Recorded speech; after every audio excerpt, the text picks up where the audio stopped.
Hello students, this is Abhishek Verma and welcome to our channel Vidyasthali वाले sir.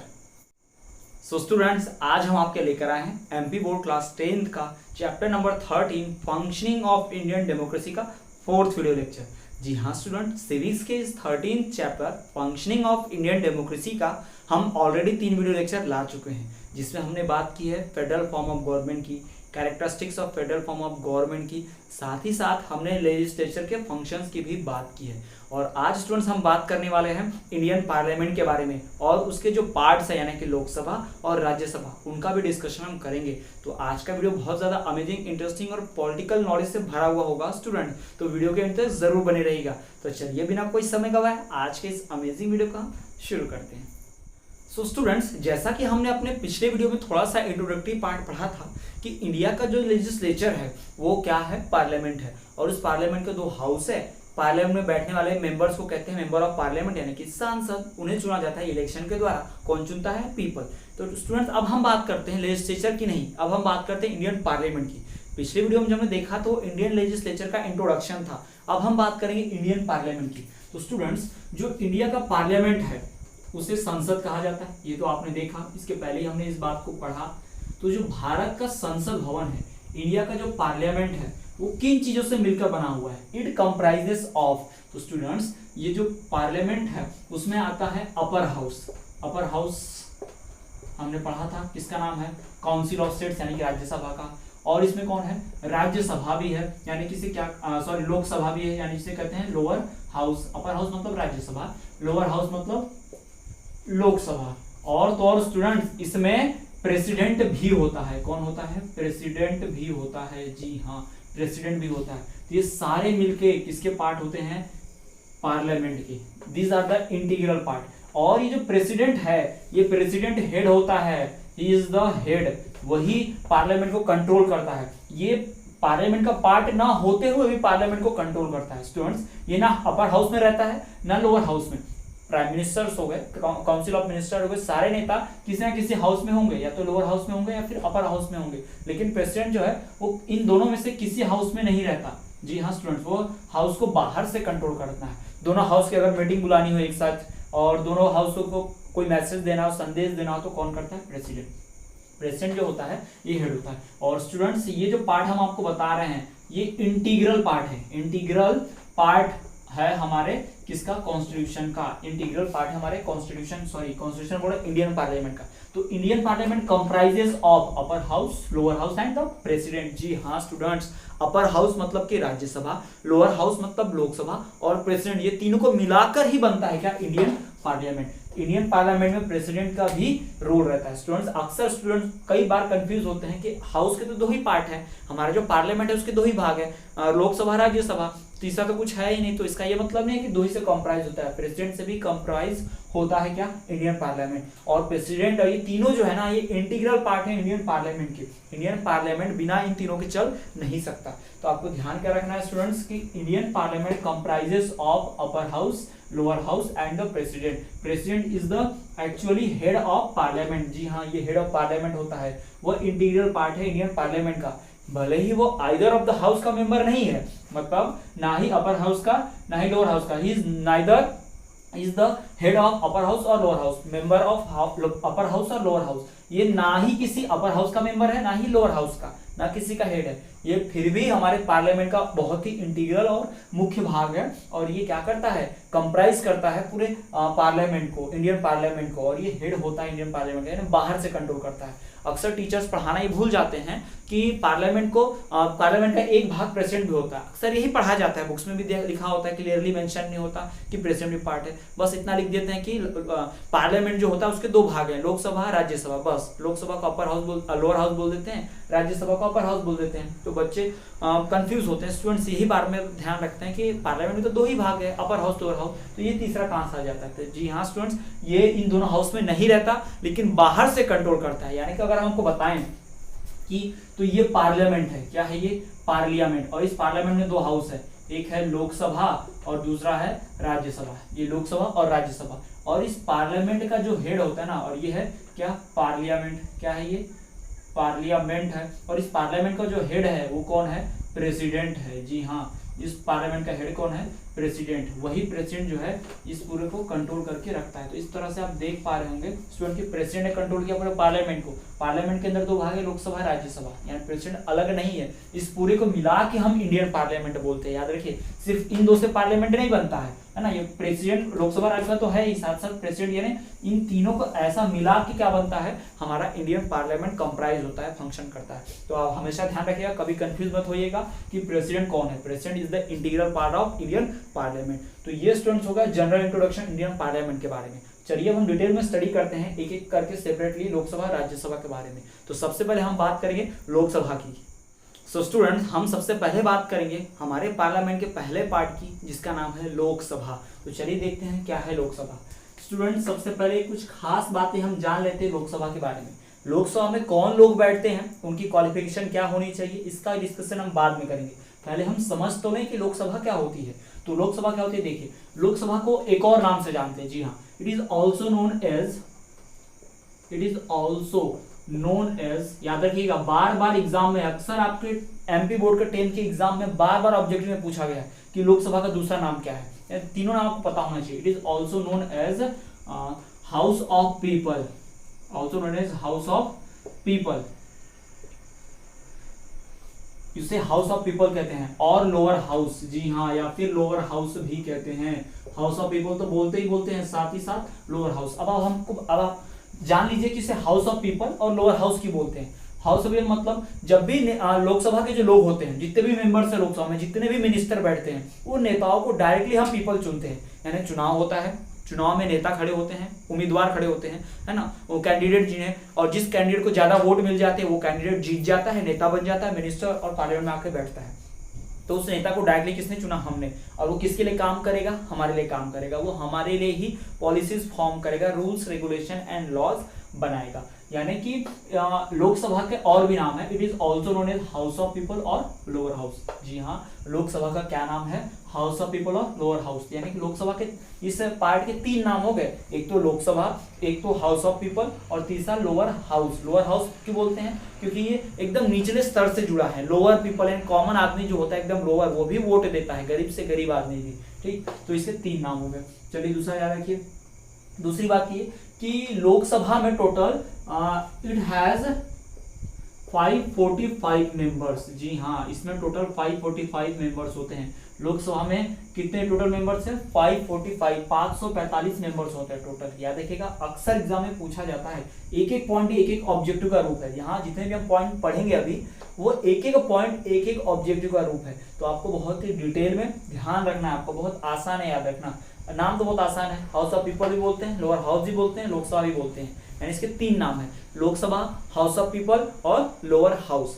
और इसमें total number of members कितने हैं, 545। कितने मेंबर्स, 545 मेंबर्स। और बात करते हैं कि इसका हेड कौन होता है। Head of Lok Sabha, head of Lok Sabha is speaker. Head of Lok Sabha is speaker. Lok Sabha का हेड कौन होता है, स्पीकर होता है। जो इसका हेड होगा, जो इसका अध्यक्ष होगा, उसे क्या कहते हैं, स्पीकर कहते हैं। और इसका एक वाइस हेड भी होता है, जिसे डिप्यूटी स्पीकर भी कहते हैं। क्या बोलते हैं, डिप्यूटी स्पीकर भी बोलते हैं। यानी कि अगर मान लीजिए वो नहीं है, यानी कि ये स्पीकर नहीं है, तो उसके एब्सेंस में डिप्यूटी स्पीकर, जैसे कि प्रेसिडेंट होता है, वाइस प्रेसिडेंट होता है, बिल्कुल वैसे ही स्पीकर है तो वाइस स्पीकर है, बस उसके आगे डिप्यूटी लगा है ना। उप का मतलब क्या होता है, डिप्यूटी। जैसे मुख्यमंत्री, उप मुख्यमंत्री, वैसे ही डिप्यूटी का मतलब भी उप होता है। तो ये तो लोकसभा का हेड कौन होता है, स्पीकर होता है। लोकसभा के जो मेंबर्स चुने जाते हैं वो कितने साल के लिए, यानी एक बार इसमें कोई नेता बना, एक बार चुनाव जीत गया, तो कितने साल तक रहेगा, तो 5 साल तक रहेगा। कब तक रहेगा, 5 साल।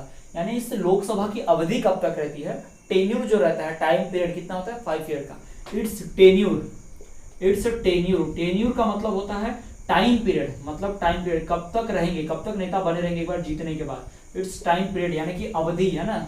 It's time tenure is of 5 years, is of 5 year, यानी 5 साल तक। और हर 5 साल में चुनाव होते हैं देश में, आपको पता होगा लोकसभा के इलेक्शंस, ठीक है। तो it's tenure is of 5 years, कितने साल के लिए रहते हैं, 5 साल के लिए। और स्टूडेंट्स, 5वीं बात खास लोकसभा के बारे में कि लोकसभा जो है वो हर एक स्टेट जो होते हैं, हर एक स्टेट से क्या होते हैं, कुछ कुछ मेंबर चुन के जाते हैं, फिक्स नंबर ऑफ मेंबर्स चुन के जाते हैं। तो हमारे एमपी से 29 मेंबर्स चुन के जाते हैं। जी हाँ, 29 members are elected from MP. जी हाँ, मध्य प्रदेश से 29 मेंबर्स चुने जाते हैं इलेक्शन में। हर बार के इलेक्शन एमपी से कितने रहेंगे, 29। अब 29 मेंबर्स मतलब क्या स्टूडेंट्स, ये डिसाइड कैसे होता है, तो क्या होता है, ये जो मान लीजिए हमारा मध्य प्रदेश है फॉर एग्जांपल, तो इस मध्य प्रदेश को टोटल कितने भागों में बांटा होगा, ऐसे कितने पार्ट्स में डिवाइड किया होगा, टोटल 29 पार्ट्स में। जी हाँ, 29 पार्ट्स में। तो ये जो 29 पार्ट्स होते हैं ना, इसे क्या बोलते हैं, कॉन्स्टिट्यूएंसी बोलते हैं।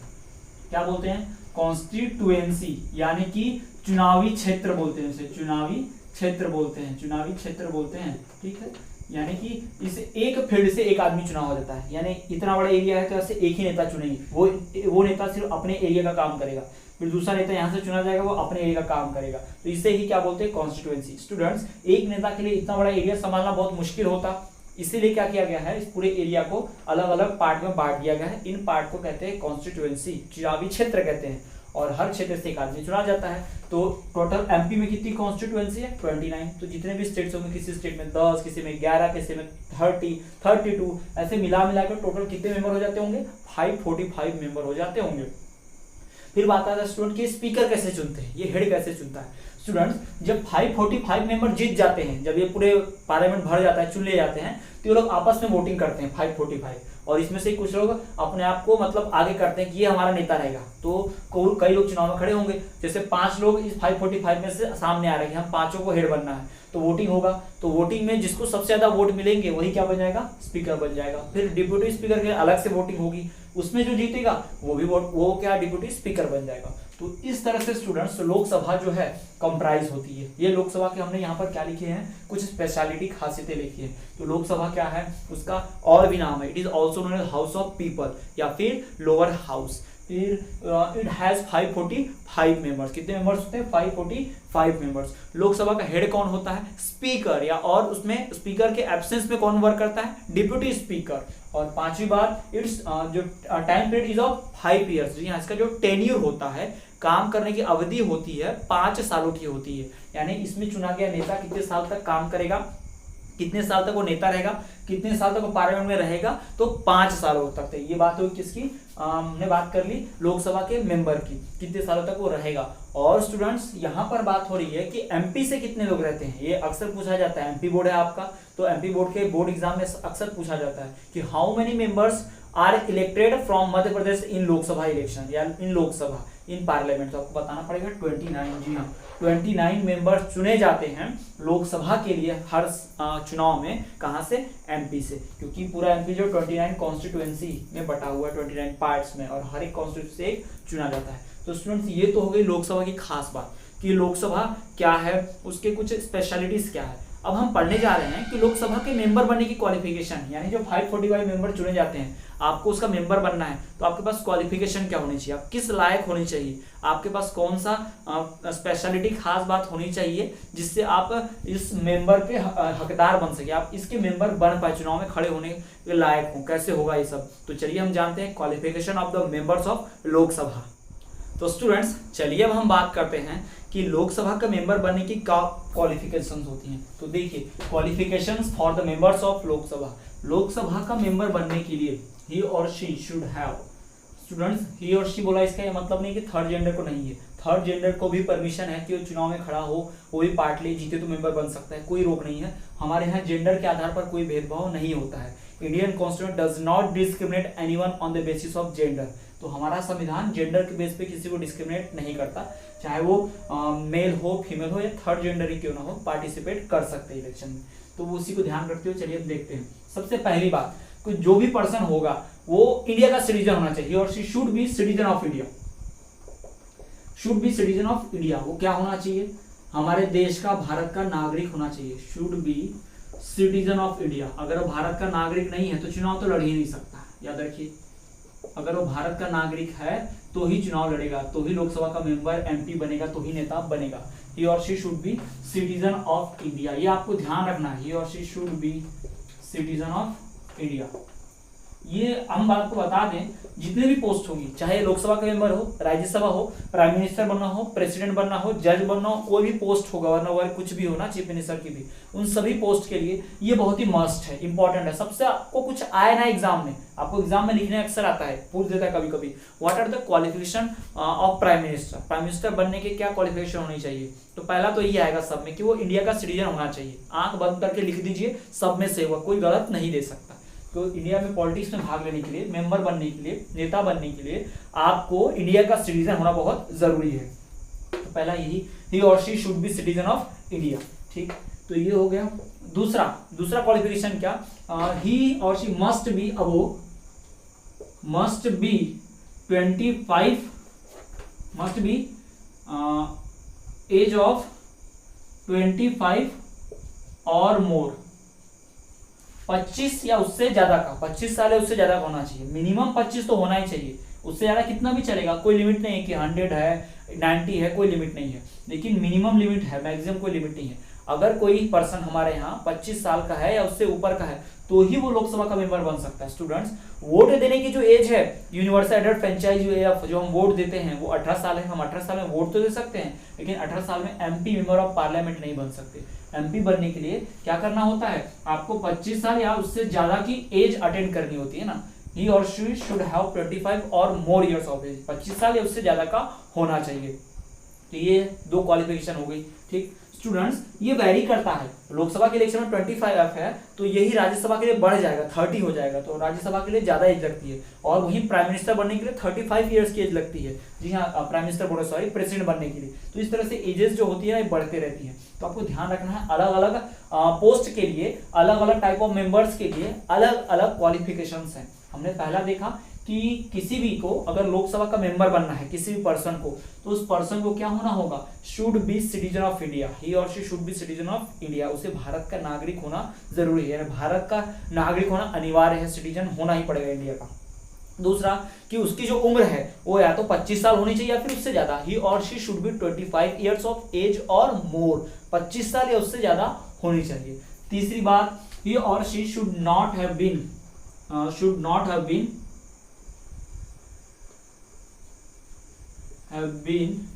Any office of profit, any office of profit, ध्यान दीजिए इस बात को, है ना, any office of profit,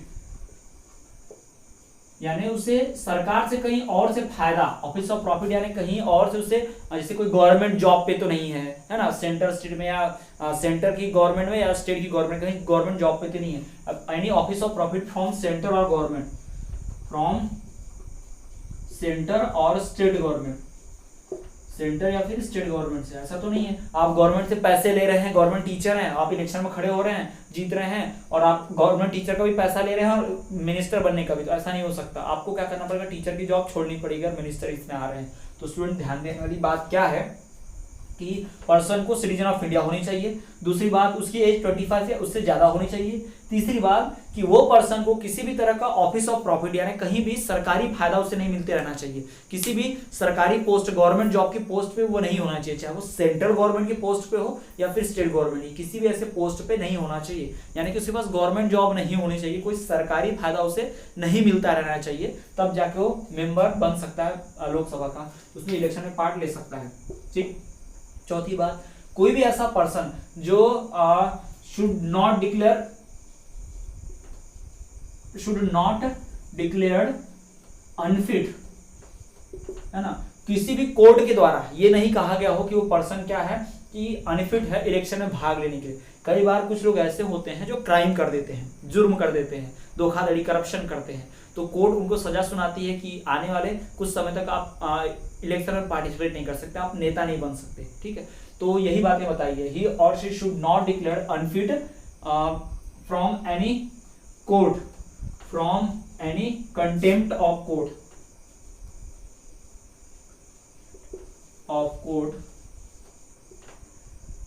on contesting elections, है ना, चुनाव में भाग लेने के लिए उस पर्सन के ऊपर कोई रोक नहीं लगी रहनी चाहिए ना, उसके ऊपर कोई भी किसी भी तरह की रोक टोक नहीं लगनी चाहिए। किसी कोर्ट ने ये डिक्लेयर किया हो, किसी भी कोर्ट ने ये डिक्लेयर नहीं किया हो कि वो पर्सन चुनाव में भाग नहीं ले सकता। स्टूडेंट्स, ये कोर्ट ही डिसाइड करता है कि कोई पर्सन नेता बनने के लिए फिट है या नहीं। मतलब कुछ पर्सन ऐसे होते हैं जो क्रिमिनल बेस के होते हैं, यानी कि उन्होंने कोई अपराध किया होता है, बट वो नेता बन जाएंगे तो फिर तो वो और अपराध करेंगे, उन्हें रोकना मुश्किल हो जाएगा। इसलिए कोर्ट क्या करती है, कुछ प्रोसीजर अपनाती है, उसके ऊपर बैन लगा देती है, ये नेता तो नहीं बन सकता। स्टूडेंट्स, इंडियन कॉन्स्टिट्यूशन में पहले ऐसा रूल था कि कोई भी पर्सन जिसने इलेक्शन में पार्टिसिपेट किया है, चाहे उसको फिर फांसी की सजा क्यों ना हो या उम्र कैद की सजा क्यों ना हो, कितना भी उसने बड़ा क्राइम क्यों ना किया हो, अगर उसने इलेक्शन में पार्टिसिपेट किया और वो इलेक्शन जीत गया, चाहे वो जेल में ही क्यों ना हो, तो उसकी सारी सजा माफ हो जाती है, वो रिहा हो जाता है, उसे बेल मिल जाती थी। तो ये पहले का रूल था। इससे क्या होता था, बहुत सारे क्रिमिनल्स क्राइम करके क्या करते थे, बड़ी पार्टी को पैसा देकर चुनाव लड़ लेते थे और जीत जाते थे और बेल से बाहर आ जाते थे और वो क्या करते थे, फ्री हो जाते थे, उनका क्राइम जो है वो माफ हो जाता था। ये पहले का रूल था। फिर उसके बाद हमारी पार्लियामेंट में रूल चेंज किया, हमारे पार्लियामेंट ने लॉ बनाया कि कोई भी पर्सन जिसे 2 साल से ज्यादा की सजा हुई हो, कोई भी ऐसा पर्सन जिसे कोर्ट ने 2 साल या फिर उससे ज्यादा की सजा सुना दी हो, वो पर्सन अब कभी भी चुनाव नहीं लड़ सकता। इससे क्या होता है, कोई भी बड़ा क्रिमिनल, जैसे कोई बड़ा क्राइम किया गया है तो उसे 2 साल से ज्यादा की सजा होगी, इसका मतलब वो क्रिमिनल है बड़ा, इसका मतलब वो इलेक्शन में पार्ट ले ही नहीं पाएगा। लेकिन किसी ने छोटा मोटा क्राइम किया हो तो उसे 1.5 साल की सजा होगी, गलती से भी कभी कभी क्राइम्स हो जाते हैं तो उसके लिए छोटी सी सजा होती है, तो वो पार्टिसिपेट कर सकता है। यानी 2 साल से कम की सजा है तो इलेक्शन में पार्टिसिपेट कर सकते हैं। ये हमारे कोर्ट के द्वारा बना हुआ लॉ है, कॉन्स्टिट्यूशन में है। तो यही बात यहाँ बताई गई है कि अगर आपको लोकसभा का मेंबर बनना है तो आपके पास कुछ क्वालिफिकेशंस होनी चाहिए। कौन सी क्वालिफिकेशन? पहली कि वो सिटीजन ऑफ इंडिया होना चाहिए, दूसरा उसकी एज 25 साल या उससे ज्यादा होनी चाहिए, तीसरा उस पर्सन को कहीं भी ऑफिस ऑफ प्रॉफिट यानी कि सरकारी मदद, सरकारी अनुदान नहीं मिलते रहना चाहिए किसी गवर्नमेंट, सेंट्रल गवर्नमेंट से या फिर स्टेट गवर्नमेंट से। चौथा कि वो पर्सन, कोई भी पर्सन जो इलेक्शन में पार्टिसिपेट करना चाहता है वो कोर्ट के द्वारा अनफिट नहीं डिक्लेयर करना चाहिए इलेक्शन में पार्टिसिपेट करना। और 5वां ये कि person should not be declare unfit, person should not be prohibited in participate election by parliament of the constitution, है ना। पर्सन शुड नॉट बी, जो पर्सन होता है, जो पर्सन इलेक्शन में भाग ले रहा है, should not be declared, should, आपको ध्यान रखना है, should not be declared unfit by any parliamentary law,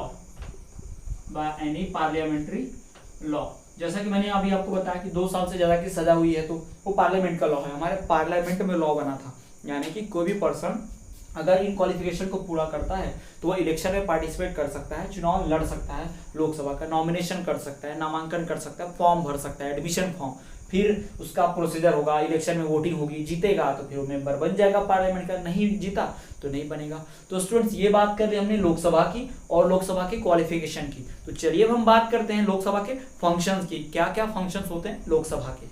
so students, Lok Sabha के फंक्शंस और पावर्स को पढ़ने से पहले हम बात कर लेते हैं लोकसभा के हेड की, यानी कि स्पीकर के पावर की, उसके फंक्शंस की, क्या फंक्शंस, क्या पावर होते हैं स्पीकर की। तो चलिए देखते हैं। सबसे पहले स्टूडेंट्स, ये बात तो आप जानते हैं कि जो स्पीकर होता है वो हेड होता है हाउस का, लोकसभा का। लेकिन अगर लोकसभा का हाउस का हेड यानी कि स्पीकर कभी एब्सेंस है, वो प्रेजेंट नहीं है, तो उसकी अनुपस्थिति में हाउस कौन चलाएगा, हेड कौन रहेगा? तो उस समय हेड रहेगा डिप्यूटी स्पीकर यानी उप स्पीकर, उसे ही तो चुना जाता है। तो इस तरह से स्पीकर और डिप्यूटी स्पीकर चुने जाते हैं हाउस की प्रेसिडिंग करने के लिए। तो अब हम देखते हैं कि इन स्पीकर्स के फंक्शन क्या होते हैं, क्या क्या इनके काम होते हैं, क्या क्या इनके कर्तव्य, क्या क्या इन्हें करना पड़ता है। तो देखिए, सबसे पहला, to preside over the sittings of house. जब भी हाउस की बैठक होगी, to preside over sittings of house, preside मतलब अध्यक्षता करना, हेड बनना। जब भी हाउस की मीटिंग होगी, जब भी लोकसभा के 545 मेंबर जमा होंगे, डिस्कशन होगा, तो उस हाउस का हेड बनना, उसका मीटिंग को प्रिसाइड करना, मीटिंग बुलाना, उससे हेड करना, ये शुरुआत करना, ये सब कौन करेगा? ये स्पीकर ही करेगा। पहला हो गया। दूसरा, टू कंडक्ट, कंडक्ट मतलब चलाना, अच्छे तरीके से सुचारू रूप से चलाना। टू कंडक्ट वर्क और बिजनेस ऑफ द हाउस। जी हाँ स्टूडेंट्स, हाउस का यानी कि लोकसभा का, जिसे हम अपर हाउस या लोअर हाउस जो भी कह लीजिए आप, जिस भी हाउस की बात हो, यहाँ तो हम लोकसभा की बात करें, मतलब हाउस ऑफ पीपल की, मतलब कि लोकसभा मतलब कि लोअर हाउस। तो लोअर हाउस के जो काम होंगे, लॉ को बन रहा होगा तो लॉ बनाने का, कोई लॉ हटाने की बात होगा तो लॉ हटाने का, कोई पर्टिकुलर सब्जेक्ट के ऊपर डिस्कशन करना होगा, टॉपिक के ऊपर, तो उस डिस्कशन को करने का, इस सारे कामों को सही ढंग से चलाने का काम कौन करता है? Speaker. To conduct work and business of the house, यानी कि मैनेजमेंट देखता है कौन? स्पीकर। ये मैनेजमेंट देखता है, ये हेड भी है, मैनेजमेंट भी करता है कौन? स्पीकर। तीसरा, to ensure peace and order in the house. ये ऑर्डर, पीस एंड ऑर्डर यानी कि शांति बनाए रखता है, लॉ एंड ऑर्डर बनाए रखता है। आपने देखा होगा कि हाउस में बहुत लोग हल्ला करते रहते हैं, बहुत लोग देखा होगा डिस्कशन करते हैं, बेंच ठोकते हैं, कई बार तो नौबत लड़ाई की भी आ जाती है। तो इन सबको रोके रखना, law and order, peace and order, शांति बनाए रखना। आप देखते हैं कि स्पीकर कहता है बैठ जाइए, है ना, शांत हो जाइए, सबको बोलने का मौका मिलेगा। ऐसे इस तरह से मेंटेन करना, जैसे कोई क्लास टीचर कैसे करता है, पूरे स्टूडेंट्स को कंट्रोल करता है, बिल्कुल वैसे ही स्पीकर भी क्या करता है, पूरे हाउस में law and order, peace and order बना के रखता है। शांति बनाना, वर्क को सही ढंग से चलाना और सब कुछ रूल्स रेगुलेशन के तहत हो, ये सब देखता है, इंश्योर करता है। कौन? स्पीकर। अगला चौथा function, to decide whether a bill is money bill और not. House of the people का हेड यानी कि लोकसभा का हेड यानी कि स्पीकर ही डिसाइड करता है कि कोई बिल मनी बिल है या नहीं। अब सवाल ये आता है कि मनी बिल क्या होता है, तो स्टूडेंट्स याद रखिए, मनी बिल का मतलब कोई भी टॉपिक जिसके ऊपर लॉ बनाना है, उसको लॉ बनने से पहले उसको बिल बोलते हैं। जब भी कोई लॉ बनाना होता है तो पार्लियामेंट में बिल पेश होता है, लोकसभा में बिल पेश होता है। तो अगर कोई लॉ पैसे से रिलेटेड है, फॉर एग्जांपल क्या करना है, अब बच्चों को स्कॉलरशिप देनी है, तो स्टूडेंट्स का स्कॉलरशिप बढ़ाने के लिए कोई लॉ बनने वाला है, तो स्कॉलरशिप बिल कहलाएगा वो, ठीक। तो वो बिल पैसे से रिलेटेड है कि नहीं, कौन डिसाइड करता है? स्पीकर। अब स्कॉलरशिप की बात है, स्कॉलरशिप में क्या लगता है? पैसा। तो पैसा लगता है, तो पैसे वाला काम कौन देखता है? लोकसभा ही देखती है। स्टूडेंट्स आपको ध्यान ये रखना है कि जब भी पैसे से रिलेटेड कोई लॉ बनेगा ना, या ऐसा लॉ बनता हो जिसमें पैसा इन्वॉल्व हो, जिसमें पैसे की जरूरत पड़ती हो, या जिससे फाइनेंशियल कंडीशन बहुत इफेक्ट होगी, तो क्या किया जाएगा? उसे लोकसभा में पेश किया जाएगा। यानी लोकसभा के लोग ही पैसे का हिसाब किताब रखते हैं, वही लोग फाइनेंशियल बिल, मनी बिल को डिसाइड करते हैं। क्योंकि स्टूडेंट्स आपको पता है कि लोकसभा के लोगों को कौन चुनता है? Direct people. तो पीपल के पैसे का ही, पीपल के टैक्स का ही पैसा पूरा सब कुछ कामकाज होता है। तो पीपल के पैसे का इस्तेमाल पीपल के द्वारा चुने गए नेता ही करने चाहिए, इसीलिए लोकसभा में ही मनी बिल आता है। ये मनी बिल का टॉपिक आएगा जिसे हम डिटेल में और स्टडी करेंगे, पर फिलहाल आप जनरली एक नॉलेज ले लीजिए कि मनी बिल क्या होता है। कोई भी लॉ आने से पहले उसे बिल बोलते हैं, लॉ बनने से पहले जब सबकी मंजूरी मिलती है तो उसे लॉ बोलते हैं, लेकिन उसके पहले बिल बोलते हैं। अगर उस बिल में पैसा लग रहा है, मतलब ऐसा टॉपिक के ऊपर लॉ बन रहा है जिसमें खूब पैसा लगने वाला है या पैसे से रिलेटेड ही है, फॉर एग्जांपल कि सभी, अगर हम बात करें ट्रैफिक रूल्स की, कि ट्रैफिक रूल्स में हेलमेट पहनना कंपलसरी कर दिया गया, इसमें कोई पैसा नहीं लग रहा है, ठीक है, वो भले फाइन चार्ज किया जाता है, लेकिन हेलमेट पहनने में किसी पब्लिक को कोई पैसा नहीं देना है, यानी गवर्नमेंट किसको पैसा नहीं देगी, तो ये फाइनेंशियल बिल, मनी बिल नहीं है। बट स्कॉलरशिप की बात करें तो गवर्नमेंट को स्कॉलरशिप देना पड़ेगा स्टूडेंट्स को, तो उसमें पैसा जाएगा गवर्नमेंट का, तो क्या कौन सा बिल हो गया? मनी बिल हो गया। तो इसी तरह की बात जो ना, डिस्कशन, ये डिसाइड कौन करता है? स्पीकर करता है, अपने मन से सोच समझ के, ठीक है। स्पीकर डिसाइड करता है कि कोई बिल मनी बिल है या फिर नहीं है। अगला, to constitute committees of house of people. House में अलग अलग कमिटीज बनाना, यानी हाउस में जैसे कि आप क्लास में देखते हो कुछ स्टूडेंट्स होते हैं, कोई हेड बॉय होता है, कोई हेड गर्ल होती है ना, क्लास का कैप्टन होता है। तो इस तरह से कुछ कमिटीज बनती है। जो लोकसभा है तो लोकसभा की कैंटीन को अच्छे से चलाने का काम लोकसभा की कमेटी देखती होगी। लोकसभा में क्लीनलीनेस, साफ सफाई है कि नहीं, उसको देखने के लिए कमेटी बनाई जाती होगी। तो इस तरह से ग्रुप्स, कमिटीज बनाना किसका काम है? ये लोकसभा के हेड का ही काम है। वही कुछ लोग को चुनता है, बोल देता है कि आप लोग लोकसभा का साफ सफाई देखेंगे, यानी आप साफ सफाई नहीं करेंगे लेकिन साफ सफाई होगी नहीं होगी ये पूरा इंश्योर आपको ही करना है। खाने से रिलेटेड कैंटीन में क्या बनेगा क्या नहीं, किस तरह से काम चलेगा कैंटीन में, ये भी वही लोग डिसाइड करेंगे। अलग जो कमेटी बन जाती है, ठीक। तो अलग अलग कमिटीज को कॉन्स्टिट्यूट करना किसका काम है? इस लोकसभा के स्पीकर का ही काम है। अगला, protect the rights of members. जी हाँ, जो भी मेंबर्स होते हैं हाउस ऑफ द पीपल यानी कि लोकसभा में, उनके राइट्स, यानी हर एक को बोलने का अधिकार मिलना चाहिए। 545 मेंबर्स है तो ऐसा नहीं कि आगे के 10 मेंबर खूब चिल्लाते हैं, हर बार उनकी बात सुनी हो रही है, उनकी टॉपिक पे डिस्कशन किया जा रहा है, वो किसी को बोलने नहीं देते, ऐसा नहीं होना चाहिए। सबको प्रॉपर मौका मिलना चाहिए बोलने का, सबको अधिकार होना चाहिए अपने फीलिंग्स शेयर करने का, अपने थॉट्स रखने का, अपने सजेशन देने का पार्लियामेंट में, है ना। तो ये इंश्योर कौन करेगा? ये सब होने कौन देगा? कौन होने देगा ये सब? हमारा स्पीकर, जो हाउस ऑफ द पीपल का हेड है। स्पीकर का काम है किसी भी मेंबर का राइट्स खराब नहीं होना चाहिए, कोई किसी को धमकाएगा नहीं, कोई किसी को हाथापाई मारपीट नहीं कर सकता, सबको बोलने का प्रॉपर मौका मिलना चाहिए। ये सब कौन देखेगा? हाउस ऑफ द हेड यानी कि स्पीकर।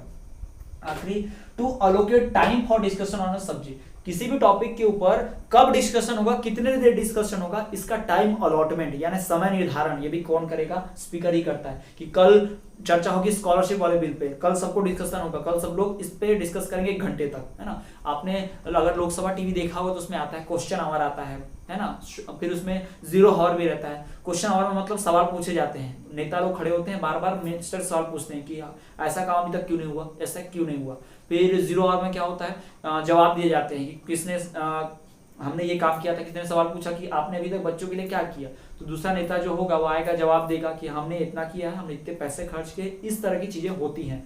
तो allocate time for discussion of subject, किसी खास विषय पर, किसी खास टॉपिक पर डिस्कशन चर्चा करने का जो समय अलॉट करना है, जो टाइम देना है, कब डिसाइड होगा, कब डिस्कशन होगा, कितने बजे डिस्कशन होगा, कितने टाइम तक डिस्कशन होगा, ये सब कौन डिसाइड करता है, स्पीकर डिसाइड करता है। तो इसमें ये सारे फंक्शन है किसके, स्पीकर के। अब स्पीकर कौन है, head of the house. Speaker कैसे चुना जाता है, इन्हीं लोगों में से एक को स्पीकर चुना जाता है। 545 मेंबर्स हैं, तो वही लोग आपस में इलेक्शन करते हैं और कुछ खास में जो एक जीत जाता है, जिसको सबसे ज्यादा वोट मिल जाते हैं, वो जीत जाता है इलेक्शन। तो इसी प्रकार से वही बनता है हाउस ऑफ द हेड यानी कि स्पीकर। तो ये हो गए फंक्शंस ऑफ स्पीकर। स्टूडेंट्स, हमने इस चैप्टर अभी इस वीडियो लेक्चर में बात कर ली कि इसकी लोकसभा की, हमने इंडियन पार्लियामेंट की बात की, जिसमें हमने लोकसभा देखा, हमने लोकसभा का कॉन्स्टिट्यूट देखा, हमने लोकसभा का मेंबर बनने की क्वालिफिकेशंस देखी, और साथ ही साथ हमने ये भी देखा कि लोकसभा का जो हेड होता है स्पीकर, उसके फंक्शंस क्या होते हैं, उसके पास कौन सी पावर होती है, ये सारा हमने कुछ देखा। तो स्टूडेंट्स, आज के वीडियो लेक्चर में इतना ही। आई होप ये वीडियो लेक्चर आपको पसंद आया होगा। वीडियो को लाइक कीजिए, अपने फ्रेंड के साथ ज्यादा से ज्यादा शेयर कीजिए, ताकि वो भी नॉलेज गेन कर पाए। स्टूडेंट्स, यदि आपको कोई डाउट है तो आप कमेंट कर दीजिए, हम आपके डाउट दूर करने की पूरी कोशिश करेंगे। तब तक के लिए इतना ही। हमारे चैनल पे आप बने रहिए और देखते रहिए विद्यास्थली वाले सर।